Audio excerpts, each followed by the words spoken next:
오늘 말씀은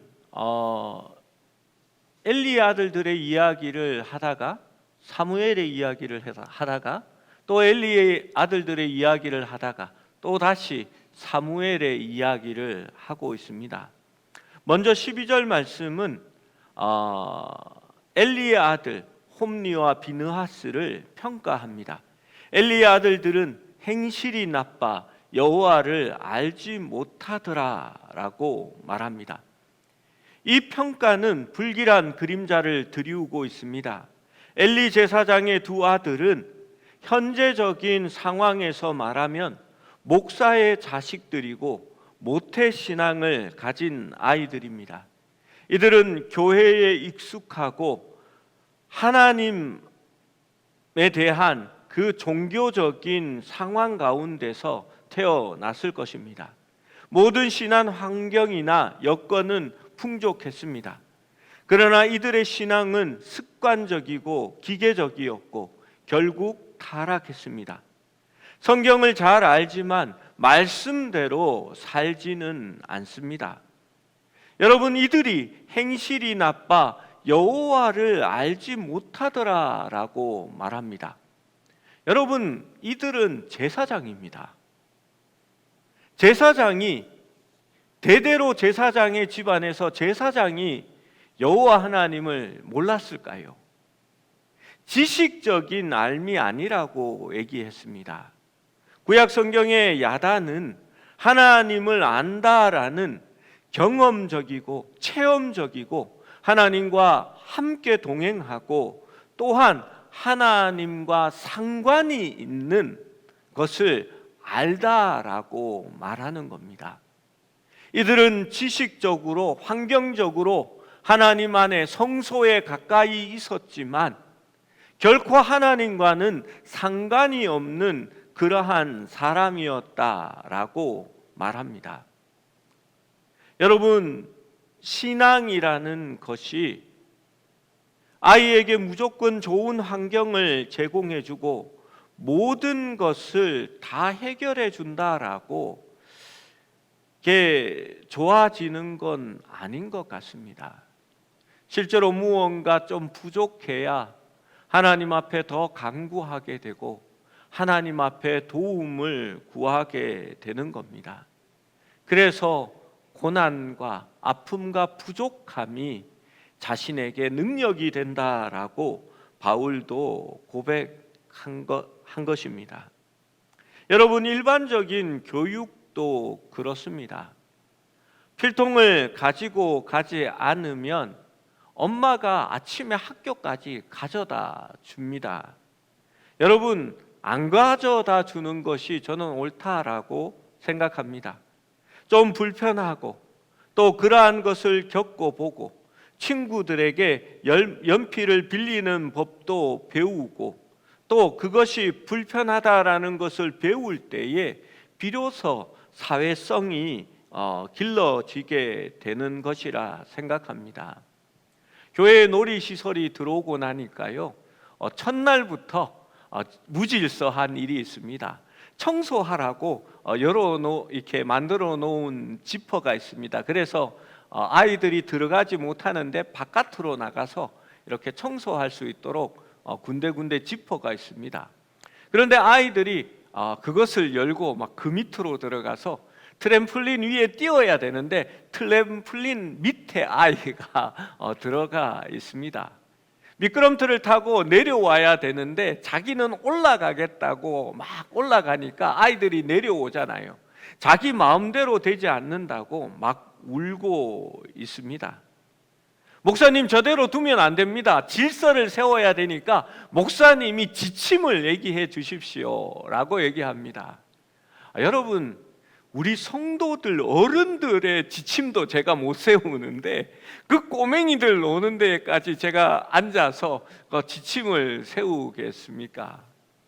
저는 아이들이 스스로 타협하고 거기에서 조금씩 질서를 배우어 나가는 것이 옳다고 생각합니다.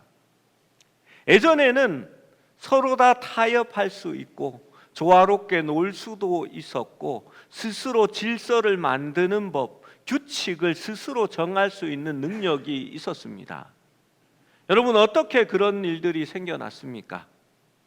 아이들이랑 오징어 게임도 하고 구슬치기도 하고 술래잡기도 하면서 너 그렇게 하면 안 돼, 열 세리고 뒤로 돌아보란 말이야, 여덟 하면서 이렇게 돌아보면 반칙이야 하면서 스스로의 규칙들을 정하고 질서를 배워 나간 겁니다.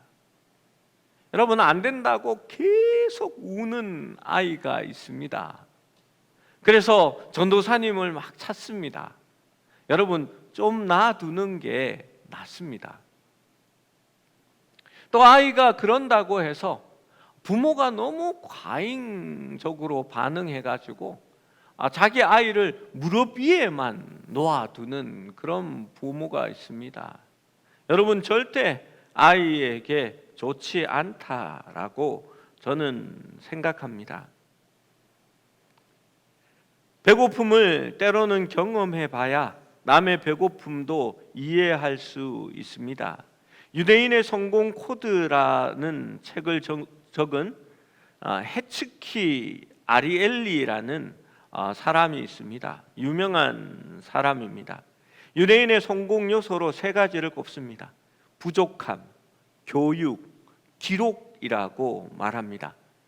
그 첫 번째가 부족함이라는 것을 꼽습니다. 무언가 부족해야 의욕을 불러일으키는 요인이 된다는 겁니다. 너무 풍족하면 아무것도 하지 않으려 합니다. 수천 년 동안 고난과 핍박은 유대인을 성공하게 만든 비결이라고 이 사람은 말합니다. 유대인들은 살아남기 위하여 배울 수밖에 없었고 또 교육을 통하여 탁월한 사고력을 훈련받게 되었다라고 말합니다. 유대인들은 4,000년 동안 고난의 역사 속에서 나라를 잃어버리고 반대급부로 부에 대하여 눈을 뜨게 되었고 그 고난이 부의 원동력이 되어서 일찌감치 금융과 서비스 산업을 지배하는 그러한 민족이 되었습니다. 여러분, 신앙도 그러한 요소가 있습니다.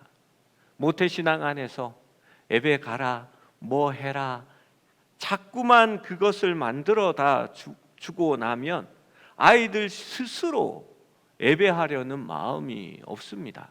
마치 내가 교회 한번 가주는 것이 부모님이 감사할 줄 알아야지 내가 교회 가주잖아요 라고 얘기하는 정도로 변하게 되어집니다.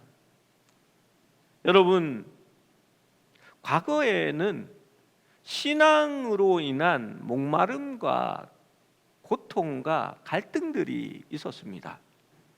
저만 해도 시골에 명절 때 가면요, 제사상에 전부 절을 합니다. 집안 그 제종 증조모가 살아 계셔서 온 집안에 8촌, 10촌까지가 함께 모여 있습니다. 그러면 아이들, 사촌들은 이렇게 방이나 마루에서 서 있을 공간이 없고요. 이렇게 방문을 뜯어내면 이렇게 건너채나 아니면 마당에 멍석을 깔아놓고 이렇게 절을 합니다. 소리가 들리지 않으니까 앞에서 절을 하면 이렇게 무슨 파도가 치듯이 도미도처럼 전부 이렇게 쭉 엎드려서 절을 하는데요. 다닥다닥 서 있다가 절하면 이렇게 한 걸음 뒤로 물러나서 이렇게 절하잖아요. 그러면 뒷사람은 두 걸음, 저 뒤에는 세 걸음 물러나서 이렇게 절을 합니다. 교회에 다니고 믿음이 있으니까 절하지 않으려고 꼿꼿하게 섭니다. 그러면 꼭 사촌 형님 중에 야, 너 절 왜 안 해? 빨리 지금 절해 라고 얘기합니다. 저는 절 안 해요 라고 하면 이렇게 혀를 차고 인상 쓰는 것을 보게 됩니다. 그래서 명절에 시골 가는 게 참 싫었습니다. 세뱃돈도 싫었습니다. 시골에 가면요, 반응이 이렇게 돌아옵니다. 조상도 모르는 씨상놈들 또 왔다라는 얘기를 듣게 됩니다. 그럴 때일수록 하나님 앞에 기도하는 마음이 생기고 그 믿음을 지키었다라는 뿌듯한 마음이 있게 됩니다. 부족함이 있고 아픈 친구들을 위해서 함께 기도하고 때로는 기도원에 가서 금식 기도하면서 하나님이 역사하시고 우리의 기도를 들어주셨다라는 그러한 체험들이 믿음을 자라게 했습니다. 그런데 요즘은 그런 것들을 잃어버렸습니다. 그러다 보니 아이들이 스스로 신앙생활을 하는 것이 아니라 부모에게 떠밀려서 신앙생활을 하고 조금만 기분이 나쁘면 나 교회 안 가! 라는 것으로 협박을 하는 것을 보게 됩니다. 이 시대에 엘리 제사장의 두 아들 홈리와 비느하스가 하나님 앞에 바로 서지 못했음을 성경은 말하고 있습니다. 13, 14절에는 실로에서의 제사장들의 관습이 나와 있습니다. 고기를 삶을 때에 새갈고리를 넣어서 이렇게 걸려 나오는 것을 가져간다, 뭐 이런 내용입니다. 이러한 관습은 구약 성경 어느 곳에도 찾아볼 수가 없고 레위기나 신명기의 규정과도 맞지 않습니다. 그래서 성경 말씀에 그들의 관습이라고 적어 놓은 것 같습니다. 이 시대는 사사시대에 해당되잖아요. 이 사사시대는 자기 소견에 옳은 대로 하는 시대입니다. 그러니까 하나님 앞에 제사 드리고 제사장들이 가져가는 그 고기도 자기들 소견에 옳은 대로 관습을 삼고 그렇게 행했던 것 같습니다. 원래 성경 말씀에는 화제물 중에서 제사를 지내고 흔든 가슴과 들어 올린 뒷다리, 흔들었다라고 해서 요제라고 말합니다. 가슴 부위 고기를 들어서 이렇게 흔들어서 드렸던 것과 또 허벅 다리, 뒷다리 부분만 제사장이 가져갈 수 있다고 이야기했습니다. 아마 제사장들이 고기 맛을 잘 아는 모양입니다. 가슴살, 이렇게 뒷다리살, 이렇게 뒷다리살은 너무 퍽퍽하잖아요. 가슴살은 갈비인데 왜 그랬을까 하는 생각도 들게 듭니다. 홈리와 비느하스는 심지어 기름이 불타기 전에 기름과 내장은 불태워서 전부 하나님 앞에 드렸거든요. 제일 먼저 그렇게 합니다. 그러니까 제사가 시작되기도 전에 화목 제물에서 자기의 몫을 날것으로 달라라고 했습니다. 일반 백성들도 먼저 제사한 후에 원하는 대로 가져가라 라고 했지만 그들은 지금 주지 않으면 무력을 써서라도 위협하여 빼앗겠다 협박하며 자신의 뜻을 관철했습니다. 그래서 17절에 또다시 이들에 대하여 평가합니다. 17절 말씀을 같이 읽어봅니다. 시작. 이 소년들의 죄가 여호와 앞에 심히 크문 그들이 여호와의 제사를 멸시함이었더라. 18절의 시작을 보면 영어 성경에는 벗이라고 적어 놓고 있습니다. 18절은 그러나 사무엘은 어렸을 때부터 세마포 에봇을 입고 여호와 앞에서 섬겼더라라고 말합니다. 17절과 18절을 보면 홈리와 비느하스와 이 사무엘을 극명하게 대조하고 있습니다. 여러분, 이쯤 되면 눈치 있는 분들은 하나님이 준비하시는 큰 그림을 예상하게 됩니다. 홈리와 비느하스는 하나님 앞에 쓰임 받지 못할 겁니다. 그들은 예배를 소홀히 여겼기 때문입니다. 그러나 사무엘은 세마포 에봇을 입고 여호와 앞에서 섬기고 있었습니다. 여러분, 모든 문제의 출발은 예배를 귀하게 생각하지 않는 것에서 시작합니다.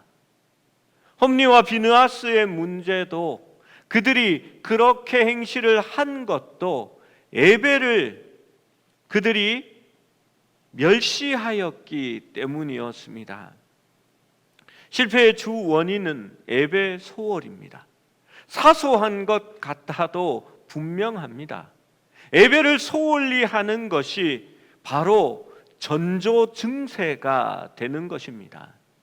여러분, 상습적으로 예배에 늦는다든지 매일 지각하는 분은 매일 지각합니다. 또 자주 예배에 빠지는 사람, 설교 시간만 되면 눈을 감고 졸고 있는 사람들은 여러분, 신앙의 마지막이 절대 좋지 않습니다. 저도 이 문제 때문에 저희 아버지와 심하게 싸웠다라고 얘기했습니다. 제가 이런 얘기하면 온 동네 방송에 다 떠들어라 하고 되게 기분 안 좋아하시거든요. 저희 어머니가 이번에 얘기하시더라고요. 이제 예배 시간에 졸지는 않는다라고 하셨습니다. 참 감사했습니다. 여러분, 요즘 피곤해서 그렇다라고 생각하시지요? 절대로 아닙니다. 나이가 들어가면 들어갈수록 고칠 수 없는 습관이 됩니다. 여러분, 귀를 기울이는 것이 노력해야 합니다. 신학대학원에 가면요, 예배 시간에 전도사님들이 일어나서 뒤로 나가서 서서 이렇게 예배를 드리는 사람들이 많습니다. 왜냐하면 졸리는데 이기고 그것을 듣기 위해서 그렇습니다. 또 때로는 예배를 드리는 데 있어서 자기의 열정을 표시하고 싶은데 이렇게 중간에 앉아 있으면 그게 잘 안 되잖아요. 그래서 뒤에 나가서 예배를 드립니다. 저도 부목사로 한 교회에 있을 때요, 찬양하고 막 할 때는 목사 몇 명이 뒤쪽 제일 뒤에 서서 있습니다. 그럼 찬양하면 두 손을 들고 찬양하고요, 뛰고 막 뒤에서 춤추고 막 그렇게 노래를 합니다. 간혹 성도들이 야, 뒤에 봐, 뒤에 이러면은 목사들 몇 명이 막 거기서 춤추면서 찬양하고 노래하는 것을 보고는 씩 웃곤 합니다. 그리고 가끔씩은 성도들이 함께 나와서, 함께 뒤로 나와서 그렇게 찬양하고는 합니다. 여러분, 저는 그것이 좋다고 생각합니다. 이길 수 없으면 뒤로 나가서 서서 예배 드리십시오. 그리고 기지개도 펴시고 몸도 움직여서 잠을 깨우셔야 합니다. 여러분, 예배만 시작하면 눈을 감고 졸고 있었던 사람들, 그리고 맨날 예배 지각했던 사람들, 걸핏하면 예배에 나오지 않는 사람들을 한번 떠올려 보십시오. 저는 제가 신앙생활 해오면서 아마 20-30명은 떠올릴 수 있습니다. 그런데 여러분, 그들 중에서 지금도 하나님의 은혜와 감격 가운데 신앙생활 잘하고 있는 사람이 몇 명이나 있나 생각해 보십시오. 예배에 자주 빠졌던 분들은 결국 교회를 나오지 않는 사람들이 많습니다. 예배 지각하던 사람들은 지금도 여전히 지각하고요, 헐레벌떡 교회에 나옵니다. 여러분, 예배 시간에 맨날 자던 사람들은 이 자리에 없는 사람이 많습니다. 그리고 은혜 가운데 예배 드리는 사람들이 별로 없음을 저도 실감했고 아마 여러분도 그러하리라 생각합니다. 오늘 성경 말씀에는 이 소년들의 죄가 여호와 앞에 심히 크음 그들이 여호와의 제사를 멸시함이었더라라고 말합니다. 여러분, 예배를 멸시하는 것, 그것이 하나님 앞에 죄가 심히 크다라고 말씀하고 있습니다.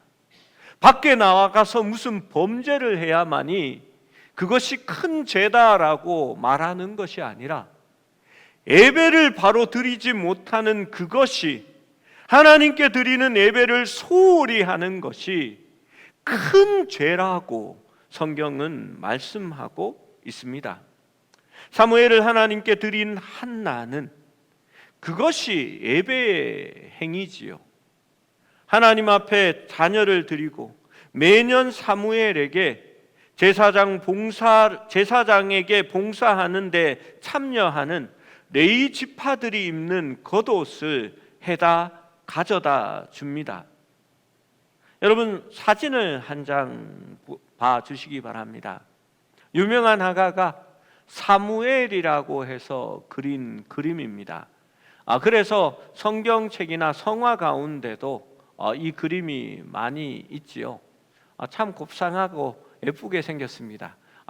이렇게 언뜻 보면 여자아이인가 보다라고 생각하는데, 레위인들이 입던 옷들이 엉덩이 아래로 허벅지 정도까지 덮이는 그러한 겉옷, 흰색 겉옷입니다. 그래서 세마포라는 것은 이렇게 간을 세자고 배옷을 얘기하는 겁니다. 그러니까 고운 배옷을 세마포라고 얘기하지요. 그 옷을 입고 사무엘이 기도하는 모습을 그린 것 같습니다.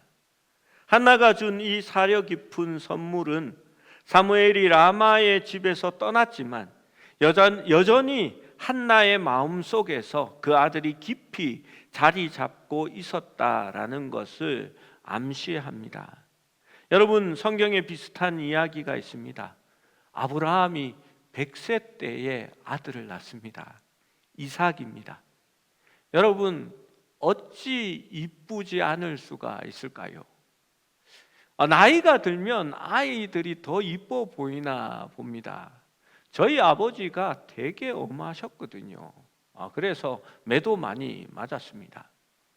그런데 저희 아버지가 손주들한테 하는 걸 보면 야단도 치지 않고요, 오냐 하고 다 받아줍니다. 그래서 제가 한 번은 아버지께 물었습니다. 아버지, 제발 그러지 마세요. 애들 버릇 나빠진다니까요. 아들하고 손주는 틀린 모양이지요?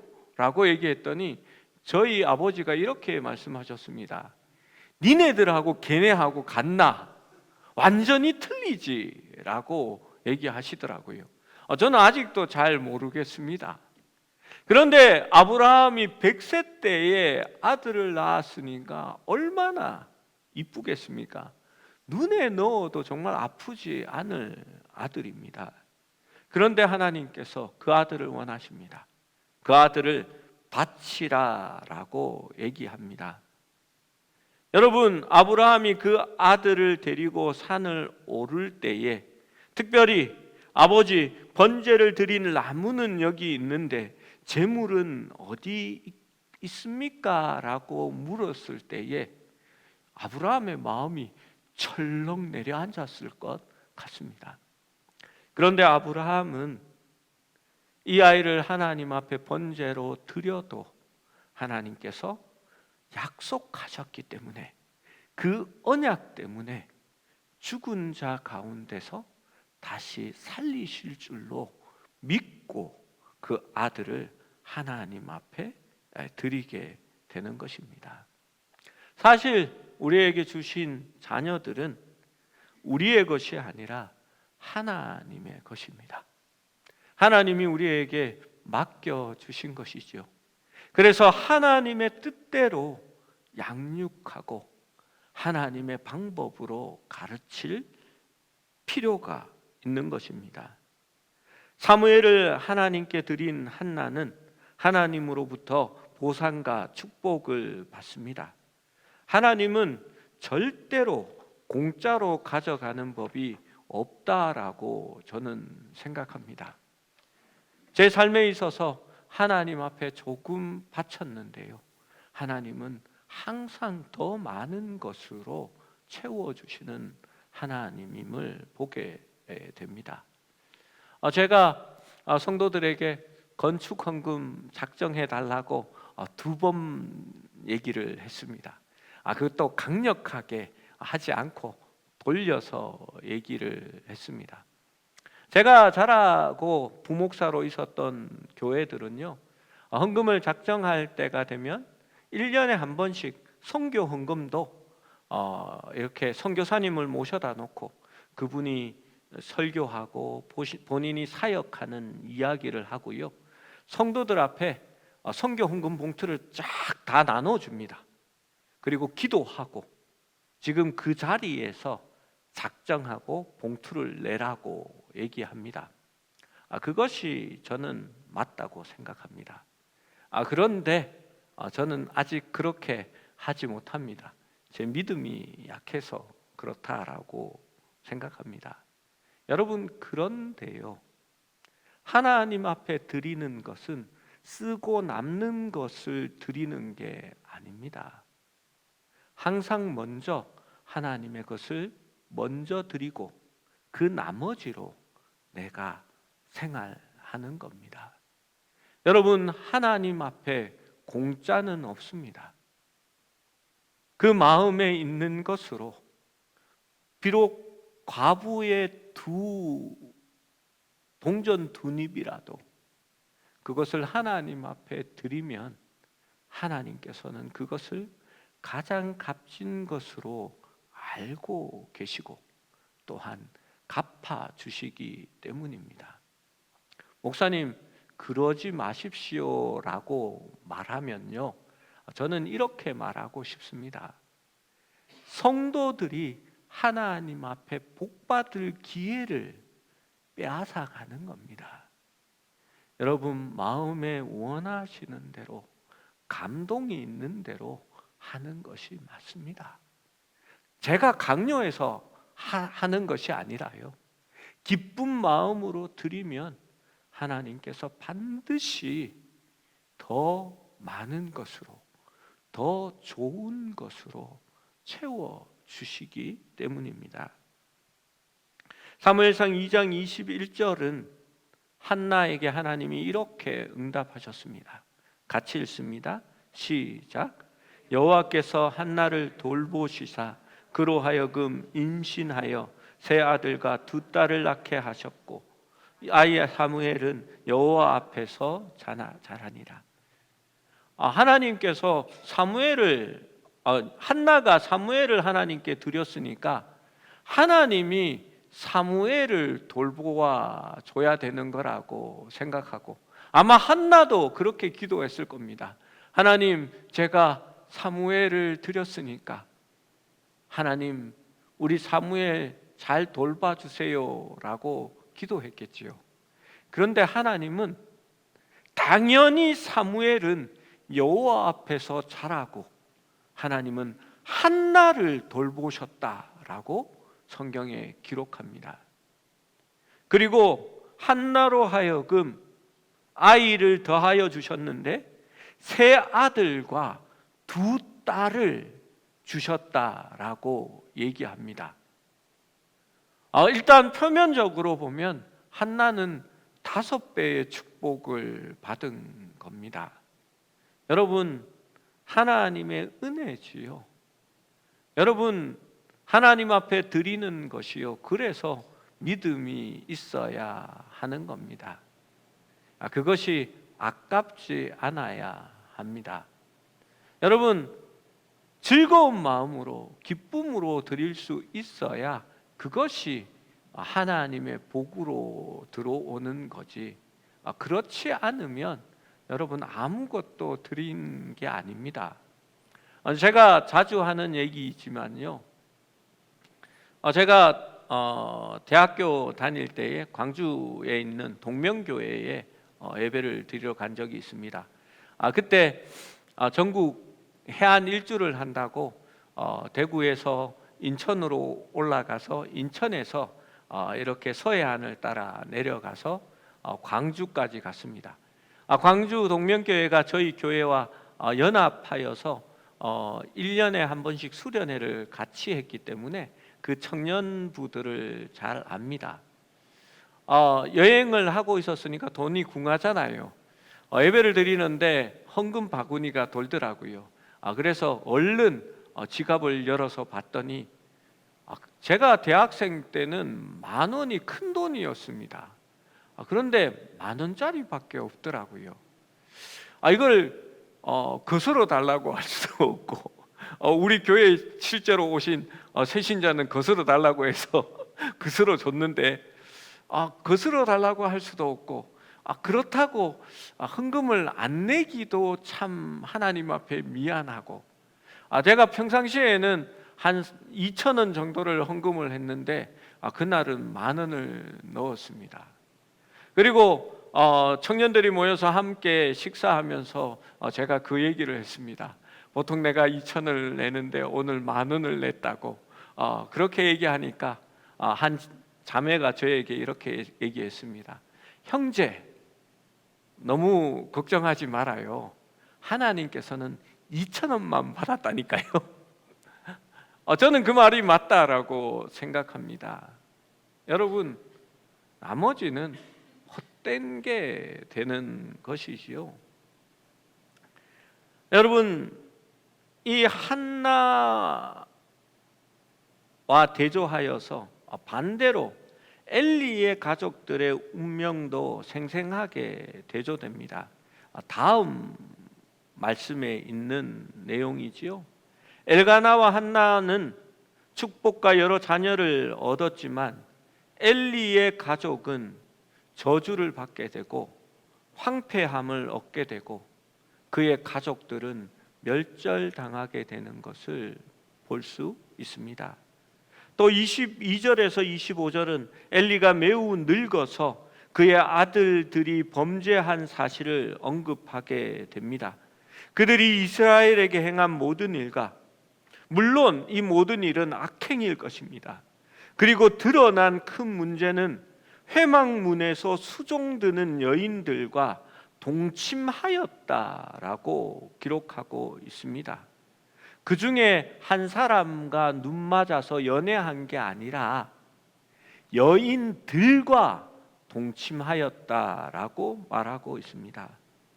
성경의 기자는 엘리가 어린 시절에 부모로서의 책임을 소홀히 했다라는 것을 암시합니다. 결국 아들들의 악행을 이 모든 백성들이 다 알고 나서 그것을 그들에게 듣고서야 그들을 질책합니다. 그러나 엘리의 아들들은 아버지의 말을 듣지 아니하였습니다. 성경은 그 이유를 이렇게 설명합니다. 여호와께서 그들을 죽이기로 뜻하셨음이더라 라고 말씀합니다. 여러분, 무서운 말씀입니다. 그들이 엘리의 말을 듣지 않았던 것은 하나님께서 이미 그들의 마음을 강팍하게 하셔서 듣지 못하도록 하셨기 때문이라는 겁니다. 우리는 늘 마음을 바꾸고 마음을 먹는 것은 우리가 할 수 있는 일이라 생각합니다. 그러나 성경은 하나님께서 우리의 마음과 생각도 주장하고 계시다라고 말씀합니다. 하나님은 우리의 마음과 생각을 지키시리라라고 분명히 말씀하고 있는 것입니다. 여러분, 그래서 지금이 은혜 받을 만한 때요, 지금이 하나님 앞에 돌이킬 수 있는 때입니다. 나중에는 들어도 깨닫지 못하게 될 것이요, 나중에는 돌이키고자 하여도 강팍한 마음으로 변할 수 있기 때문입니다. 로마서 9장 17절에서 18절은 이렇게 말씀합니다. 같이 읽어봅니다. 시작.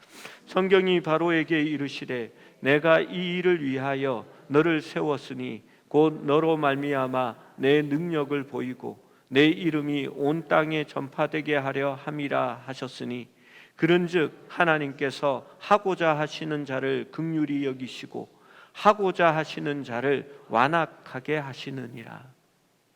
여러분, 바로가 하나님 앞에 순종하지 않습니다. 이스라엘 백성을 내어 보내지 않습니다. 그러자 하나님께서는 바로의 마음을 더욱 완악하게 하셔서 하나님의 더 놀라운 기적을 행하도록 하십니다. 그래서 하나님의 능력이 나타나고 여호와의 이름이 온 땅에 전파될 수 있는 계기로 삼으신 것입니다. 바울은 이를 로마서에서 이렇게 결론 내립니다. 하나님께서 하고자 하는 자를 긍휼히 여기시고 하고자 하는 자를 완악하게 하신다라고 말합니다. 사람의 마음도 바로 하나님이 움직이신다라고 말하는 것입니다. 엘리의 아들들은 이미 하나님의 심판에 놓이게 된 것입니다. 그래서 그들은 마음을 돌이킬 수 없었습니다. 자녀를 위한 부모의 역할은 하나님 앞에 자녀를 예배자로 서게 하는 것입니다. 그것이 자녀가 하나님으로부터 복을 얻는 방법입니다. 아이가 이제 고등학생이라 입시 준비를 합니다. 그래서 교회에 잘 나오지 않습니다. 그래서 목사님이 아이에게 전화를 했습니다. 애야, 왜 요즘 교회에 나오지 않니? 왜 나오지 않는 거야? 했더니 이 아이가 이렇게 말합니다. 그 아이 엄마가 교회 집사님인데 이 아이가 이렇게 말합니다. 입시 준비해야 돼서 엄마가 교회 1년 동안만 끊으라고 했어요 라고 얘기합니다. 눈치도 참 없죠, 아이가. 그런데 그 엄마는 매주 나와서 아이가 좋은 대학 가게 해달라고 기도하고 헌금합니다. 좋은 대학은 갈지 몰라도 하나님 앞에 복을 받지는 못한다라고 생각합니다. 여러분, 한국 교회에 그러한 정서들이 만연합니다. 아이의 신앙 교육은 시키지 않으면서, 아이를 교회에 보내지는 않으면서, 아이들이 교회 가지 않는다고 하면 그러든지 말든지 하면서 교회에 나와서 아이를 위해서 날마다 기도합니다. 여러분, 그것이 과연 옳은 것일까요? 적어도 한나는 사무엘을 그렇게 키우지 않았습니다. 그는 하나님의 성소에 사무엘을 보냈고 하나님 앞에서 자라나도록 했습니다. 그래서 그 사무엘이 이스라엘의 지도자로 또 이스라엘의 나라를 세우는 자로서 선택받게 된 것입니다. 가장 중요한 것은 하나님을 온전히 알도록 주님과 상관 있는 아이로 키워야 합니다. 지식적으로 아는 것이 아니라 여호와 하나님을 체험하고 그 하나님을 정말 맛보아 알 수 있고 그 하나님과 동행하는 삶을 살아갈 수 있는 그러한 아이로 길러야 한다는 것입니다. 물론 거기에 있어서 우리 모두가 자신 있게 말할 수는 없는 것 같습니다. 목사로서도 떳떳지 못한 마음이 있습니다. 과연 우리 아이들은 잘 자라날까라는 생각을 합니다. 많은 사람들이, 성도들이 이런 얘기를 합니다. 목사 가정 자녀들이 제일 문제입니다. 그런데 목사님, 그 정도면 잘하고 있는 겁니다 라고 위로를 주십니다. 잘하고 있지 않습니다. 참 안타깝고 마음이 아픕니다. 여러분, 목사만 그렇겠습니까? 우리 가정 안에서 아이들을 주님과 상관 있는 자로서, 여호와 하나님을 아는 자로서 키울 수 있도록 우리가 노력해야 합니다. 이미 품을 떠난 자식이라도 꼭 신앙생활 바로 해라. 그것이 제일 중요한 거다. 엄마의, 아빠의 소원이다 라는 그러한 말들을 자주 하시면 좋겠습니다. 우리가 예배를 통해 하나님을 만날 수 있으며 예배를 통해 하나님과의 영적 교제를 이룰 수 있도록 그렇게 해야 할 줄로 믿습니다. 밀레의 만종은 세계인들에게 잘 알려진 그림입니다. 많이 보셨지요? 하루의 고된 일과를 마친 농부 부부가 저녁 교회의 종소리를 들으면서 기도하는 모습은 참으로 경건한 아름다움을 선사하고 있습니다. 지금 이 그림은 프랑스의 자존심이자 전 세계 관광객을 끌어들이는 루브르 박물관에 있는 보물이 되어 있습니다. 여러분, 저런 삶을 하십니까? 새벽에 일어나서 하나님 앞에 먼저 기도하고, 우리가 일을 시작할 때에 기도하고, 또 하루의 일과를 마치고 나오면서 경건하게 하나님 앞에 서서 머리 숙여 기도할 수 있는 그러한 신앙이 되면 참 좋겠습니다. 누구를 만날 때에 하나님 이 시간에 임재하여 주시고 우리 가운데 함께하여 달라라고 기도할 수 있는 그런 모습 말입니다. 밀레는 아버지 니콜라의 사망으로 화가의 길을 포기하려고 했습니다. 그때 손자를 끔찍이도 사랑했던 할머니 루이즈 주몰랑은 손자를 파리로 보내서 그림을 배우고 그리게 하였습니다. 밀레는 파리의 생활이 너무나 힘들었습니다. 그래서 생활고를 해결하기 위해서 주로 그 당시에 잘 팔렸던 초상화와 누드화를 그려서 생계를 유지할 수 있었습니다. 그런데 자신이 그린 누드화를 보면서 음란패설을 하는 젊은이들을 보고는 그가 할머니의 부탁을 떠올리게 되었습니다.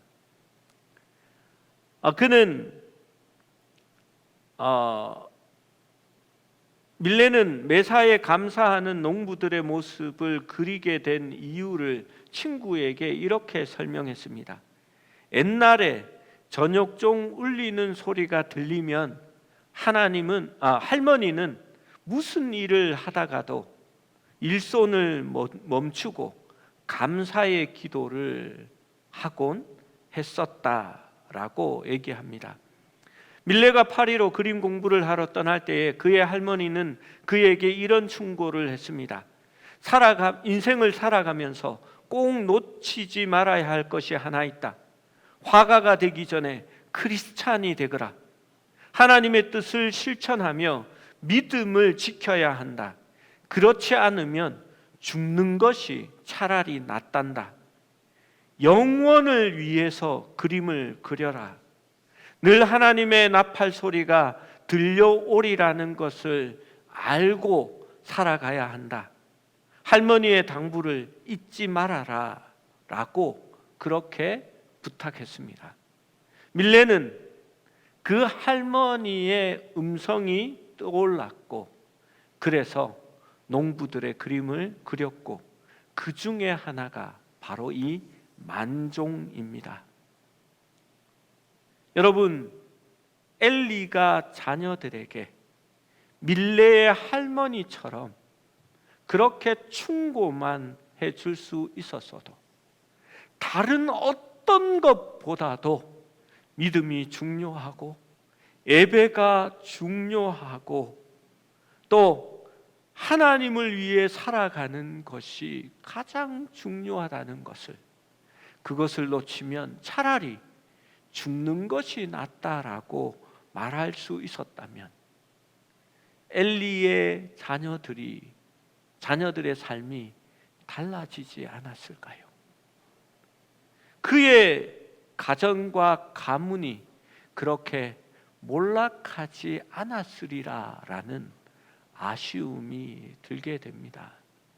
사랑하는 여러분, 지금이라도 늦지 않았습니다. 자녀를 아직도 키우고 있다면 자녀들에게 믿음의 교훈을 하여 주시기 바랍니다. 아직 어린 자녀가 있다면 여러분, 정말 여러분은 행운입니다. 하나님 앞에 감사해야 할 겁니다. 아이를 신앙으로 양육하기 위해 무엇보다도 힘쓰십시오. 하나님 앞에 믿음으로 맡기면 하나님께서 반드시 귀하게 사용해 주시리라 믿습니다.